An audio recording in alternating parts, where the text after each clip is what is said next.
আবেদন রিজেক্ট করে দেয়। তাই আজকের এই কর্মসূচি সফল হলো। 3টে বাজে 2-3 মিনিট বাকি আছে, আমি 5 মিনিট বাকি আছে।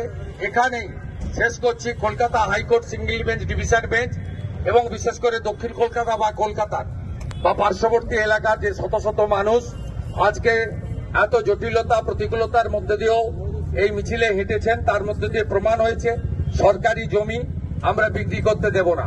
আলিপুরের জেলের জমি বেচেছেন, ট্রাম ডিপোর জমি ডক্টর বিধানচন্দ্র রায় সৃষ্টি সব বেচে দিয়েছেন এবং পশু হসপিটাল, যা সুবিখ্যাত হসপিটাল, তার 250 কাঠা জমি আপনি বিক্রি করতে চলেছেন।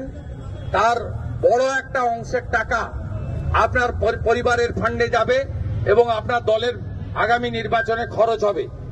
আমরা জানি, আমরা টাকা পয়সার মধ্যে ঢুকতে চাই না। এই ঐতিহ্যমণ্ডিত চিড়িয়াখানার জমি, পশু হসপিটাল, তার 1 কাঠ 250 কাঠা তো দূরের কথা, 1 ছটাক জমিও আমরা বেচতে দেব না। ভারতীয় জনতা পার্টির দক্ষিণ কলকাতা, উত্তর কলকাতা, যাদবপুর, হাওড়া, আমাদের সাংগঠনিক জেলাগুলি সমস্ত মানুষকে নিয়ে যদি সিদ্ধান্ত না নেয়, গঙ্গাসাগর মেলা এবং মকর সংক্রান্তির পরে লাগাতার ধর্ণা ইত্যাদি আমরা করব এবং আমরা আবেদন করব সচেতন নাগরিকদের, জনস্বার্থের মামলা করুন, রাজ্যপালের কাছে ডেপুটেশন করুন, কেন্দ্রীয় মন্ত্রী ভূপেন যাদবকে মেল করে এই অন্যায় এবং বেআইনি সিদ্ধান্তের প্রতিবাদ করুন। আমরা আপনাদের সাথে আছি। সমস্ত বিজেপির এমএলএরা, পুরো বিজেপি পার্টি আপনাদের এই লড়াইতে সঙ্গ দেবে। সবাই ভালো থাকবেন।